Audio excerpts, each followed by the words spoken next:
Carla spoke about how our members are at the heart of our party, and part of that, a really big part of that, is our young members. And so I'm very pleased to welcome to the stage Kelsey and Jane, the co-conveners of the Young Greens.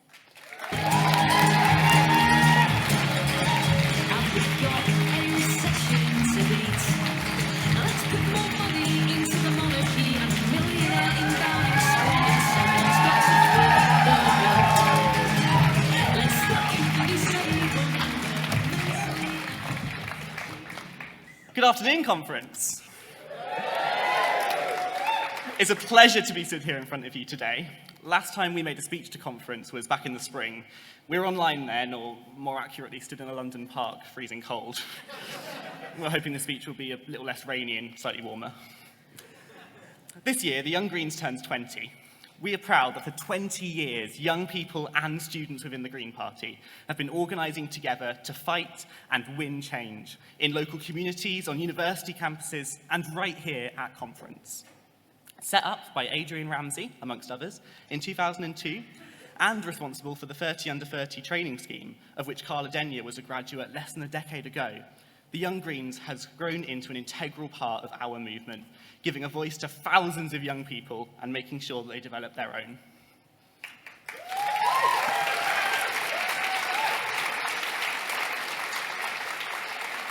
As Young Green co-chairs, we represent and fight for students, from school-age pupils right up to university students and postgraduate researchers. Never has that been more vital.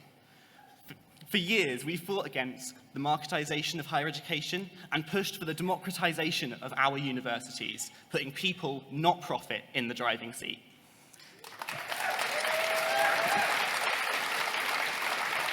And nowhere has this been more clear than in our calls to scrap the Office for Students and Ofsted, regulators designed to enforce in schools a system of exams proven to be ineffective and a tragedy for children's mental health and well-being. And the OFS in universities, a body which fails by design to listen to the very students for whom it takes its name. The OFS and Ofsted are symptoms of a succession of governments which have failed to understand the value of education, an understanding which only the Green Party possesses. And now, the cost of living crisis, or the cost of capitalism crisis, as we should be calling it. That crisis is biting. Students are living in poverty, and while this isn't new for us, it's coupled with housing crises and managerial decisions that are designed to bring in as many students as possible with thoughts of only the money we bring, ignoring the costs that these students will have to pay. At the end of the last academic year, 11% of students turned to food banks to feed themselves, a third having less than £50 a month to live off of. No doubt, in part, because over a third of student housing is priced above the average maintenance loan. A loan which, amidst rocketing inflation never seen before in my lifetime, has been boosted by a pathetic 2.3%. For millions of students, this is unaffordable, and it's unacceptable that young people should be expected to live in poverty just to gain an education.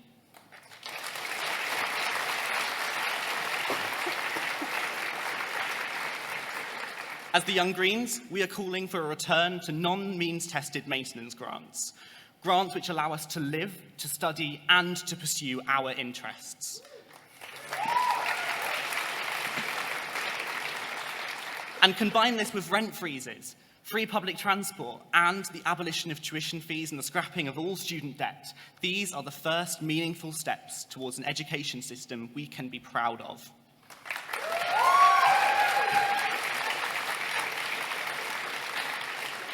And these ideas probably sound familiar, I hope. Not just because they're written into our own policy, but because just a few hundred miles north of where we are today, this is slowly becoming a reality, with Greens in government.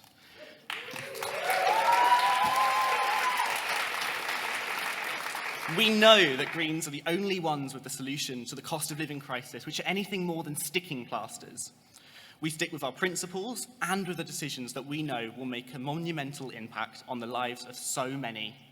Parties committed to neoliberal capitalist pathways will never have the solutions to crises caused by the ideology they won't rid themselves of.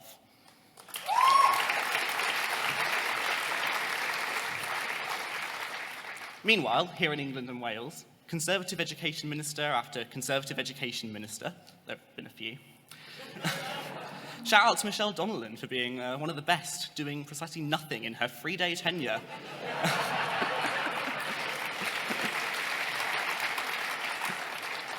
Was about as much as we could have hoped for. These Conservative ministers attack our education, encouraging universities to destroy humanities degrees, the arts, English, creative writing, archaeology, and so many others. These subjects, which they don't deem to be important to society because their graduates don't have a job that makes over a certain amount.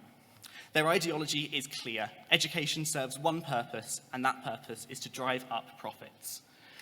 We see it as early on as in primary schools. An exam-based model of education has no other focus than to create profit makers, not people. All for the capitalist economy, without even a cursory glance towards well-being, nor towards the world we are inheriting. Greens know the value of education is inherent. It's based on knowledge and learning, developing your own interests, not in what job it molds you for. We will mobilise to fight back against any government which seeks to destroy our education system.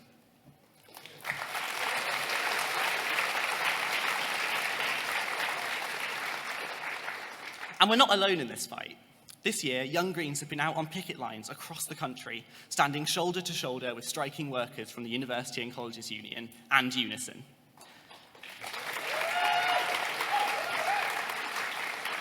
As well as opposing, amongst others, the closure of Sheffield's archaeology department, the UCU's 4 fights push for gender equality, for manageable workloads, and for an end to the casualisation of workers, particularly postgraduate researchers, who are exploited on casual contracts with poor pay while they support research and teaching across our higher education sector.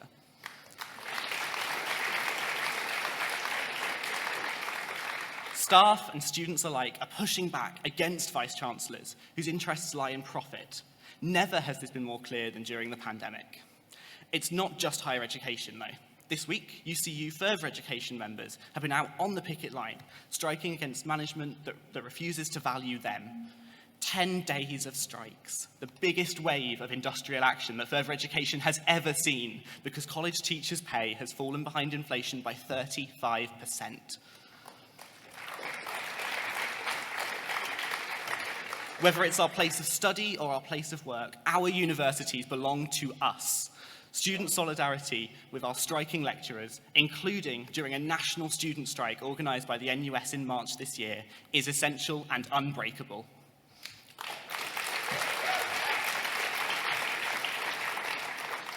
And of course, amongst the cost of living crisis, the UCU are also rightly pushing for a pay rise, and they're not the only ones.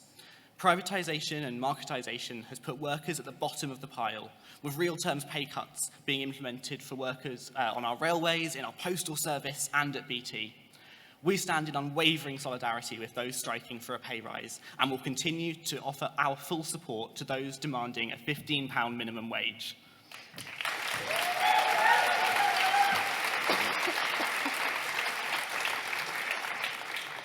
But the roots of so many of these problems run deep to a common source: privatisation.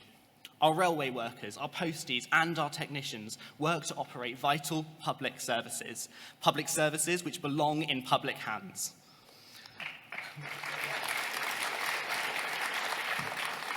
Whilst our fundamental necessities are run for the profit of a fraction of a percentage of the population, millions lose out, from plunging wages to soaring prices.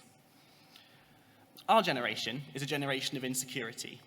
Insecure work, insecure housing, insecure incomes, and insecure futures. The UCU's opposition to casualisation is indicative of the situation in which millions of young people find themselves. Combine this with a rental market pushing young people out and the fantasy of home ownership thanks to Thatcherite right-to-buy schemes, and it's no surprise that we're angry. The Young Greens believe that housing is a right.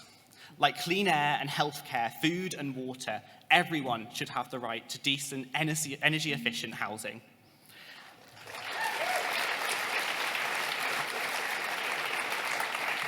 Housing should never be reserved solely for those whose bank balances meet a certain threshold, nor for those whose parents and grandparents can pass property down to them. With schemes to increase the stock of social housing and to upgrade and insulate existing properties, this is achievable. Homelessness and insecure housing is a political choice. If you couldn't tell,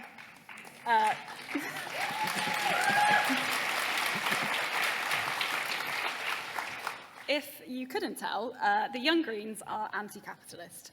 Kind of obvious, but...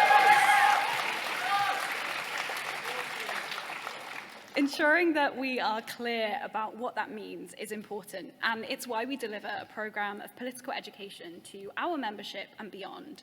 We provide the level of political analysis necessary to understand the political landscape we're experiencing as we lurch from crisis to crisis at the exploitation of the working class.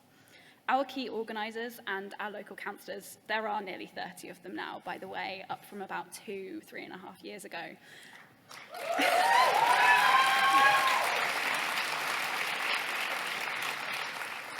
They know that for both people and planet, massive societal transformation is necessary, with democracy, liberation, and a radical Green New Deal at its heart. For us, the Green New Deal isn't a slogan. It's not something that can be watered down by a Labour government that doesn't want real change. Look only to the environmental commitments in the words of Labour London Mayor Sadiq Khan, whilst he simultaneously gives the go-ahead to the Silvertown Tunnel.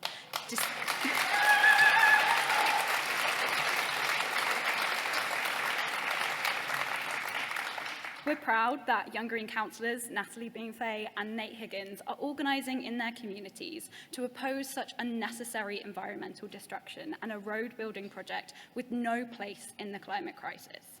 A Green New Deal is a radical transformation of our society. It's never been more important that the transition away from fossil fuels puts workers, people, and the environment at its core. Ending exploitative over-reliance on the extraction of our natural environment has never been more urgent.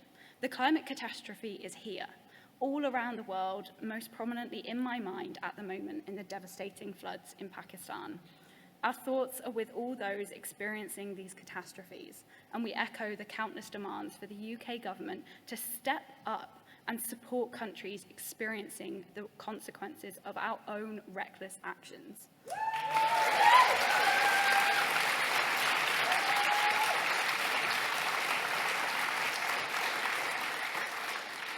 And here in the UK, a taste of what is to come during this summer's unprecedented heatwave. And yet still, the companies responsible for such ruthless environmental destruction in pursuit of profit are never stated, never restrained, and while their profit margins grow exponentially, our planet burns. A Green New Deal is the only way to transform our country into one fit for the future, ready to protect our planet. Net zero by 2030 isn't negotiable. In practical terms, this means massive investment in fundamental infrastructure, in our railways, publicly owned, of course, with new high-speed connections that can break our dependence on cars. It means the introduction of safe cycle routes on a scale unlike we've ever seen before. It means free bus travel on buses which are frequent, accessible, and reliable. A Green New Deal means the creation of millions of green jobs as we ramp up insulation, shift to renewable energy, and bring industries back into the public sector where they belong.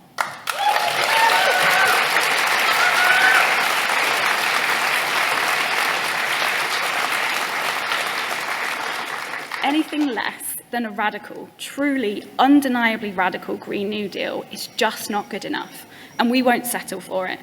The transformation of our society must have climate and social justice at its heart, and that also means that we must pledge to fight unreservedly for liberation. From institutional racism in the police to transphobia on our streets, bigotry and discrimination surround us, designed to keep the traditionally marginalised oppressed.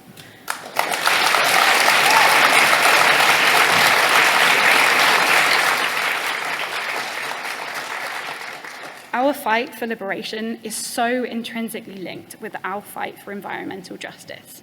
We only have to look at the areas with the highest level of air pollution to see that those most at risk are people of colour. Following the death of 9-year-old Ella Adukisi Deborah at the hands of the toxic air, we support the Clean Air Bill in the House of Lords proposed by Jenny Jones. Landmark bills like this one represent tangible steps forward in the fight for intrinsically linked social and climate justice.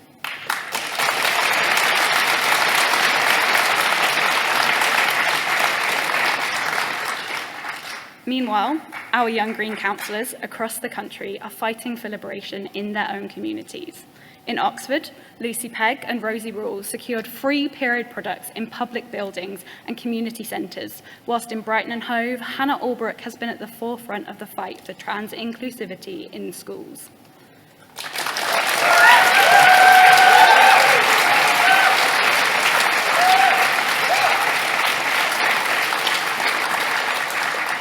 But be in no doubt, the fight for liberation is precarious and in no way certain.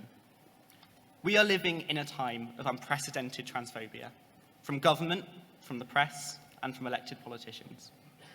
The threat of a return to Section 28 legislation in schools, which just 20 years ago perpetuated an environment of homophobia and oppression, is all too real, this time targeted at trans and non-binary people. We have said it before, and we will say it again. Trans men are men, trans women are women, and non-binary people are non-binary.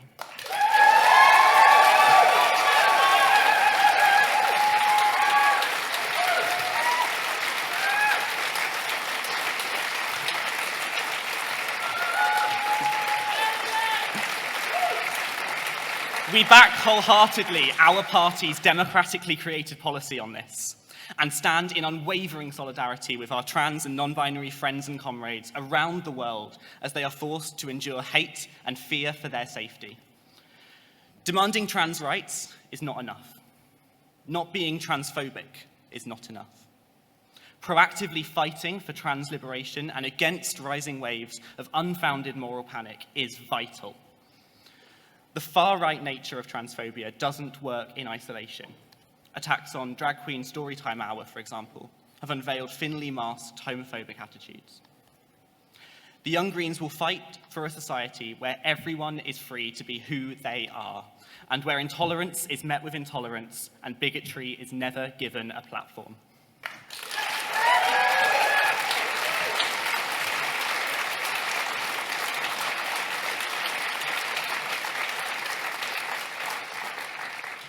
One of the starkest reminders of how precarious and interconnected our fight for liberation is was shown earlier this year when the US abolished Roe v. Wade, striking down the right to abortion for millions of people across the US.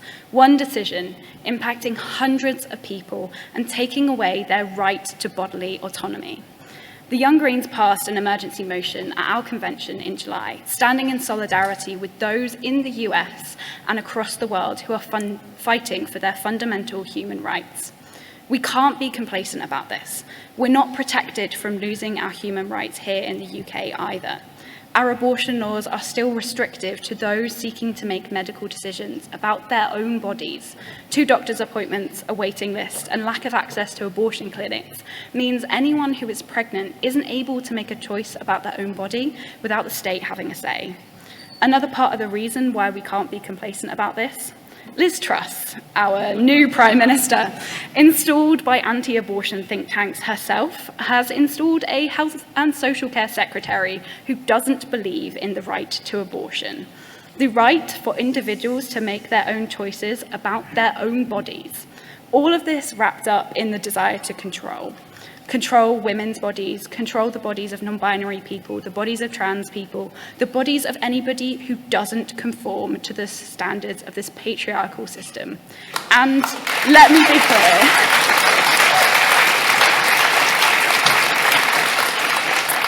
Let me be clear. Fuck that.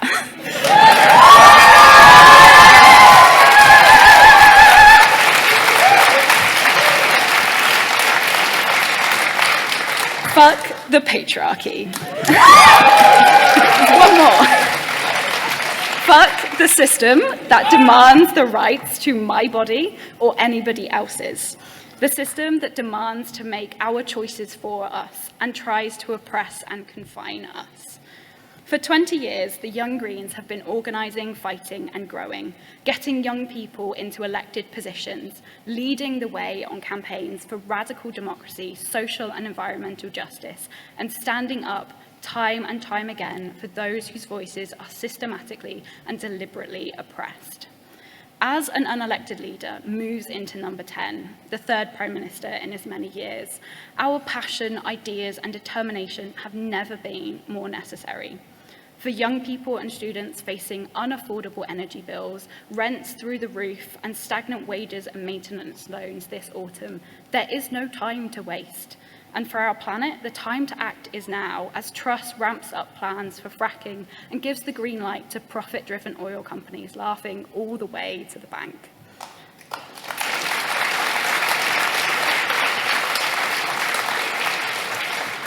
If the past 12 years of Tory rule have taught us anything, it's that nothing is certain. But we can promise you this. The Young Greens have fought for people and planet for 20 years and will fight for another 20, for as long as it takes to secure a radically democratic, just, eco-socialist society. We aren't just the future of the Green Party, we're its present. Have a fantastic conference and we'll see you all on the picket lines tomorrow.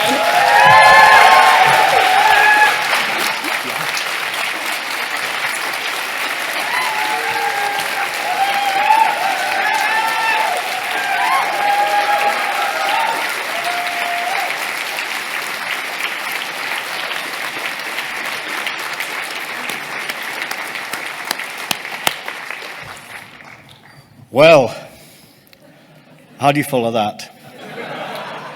For me, this auditorium is still full, and there's standing room only at the back. I have to thank, well, what I have to say is when I walked in here, I was proud. Proud to be a member of this party. I'm even prouder now, having listened to our leaders and our Young Greens.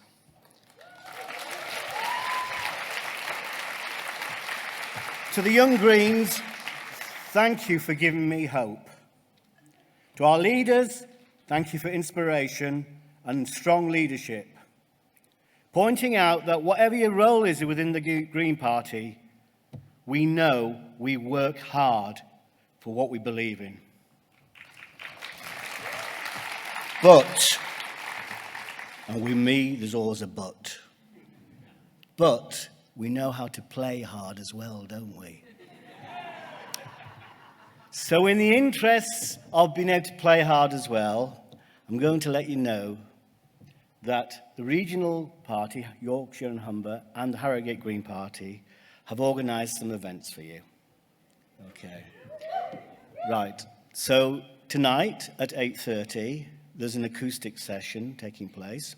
And for those of you that feel you go, oh shit, I didn't bring my guitar, I've got a spare one for you. Also, there's a fundraising quiz, unfortunately organised at the same time, 8:30. Now, my theme when I introduced the conference was water. And we all know, well, I hope we all know, that water is one of the main ingredients of beer and wine. And with that in mind, I have to tell you that 8:30 this evening, Harrogate Green Party have arranged not ordered you to be there, have arranged, I call it a pub crawl, but apparently it's not. You have to stay on your feet. So it's a tour of 7 hostilleries within 14 minutes of each other and this centre. And it will start at 8:30 if you meet up in the main auditorium. And just in case it went well, and tomorrow morning you forgot what it was like, it will happen again on Saturday evening. Now, I don't want to stop you being for the 9 o'clock session on Sunday morning, so enjoy yourselves. Work hard and play hard. I'm inspired, and when you stand up now, you'll stand up tall and proud of what you represent. Go out there, get elected, and make this country a fairer, greener place. Thank you.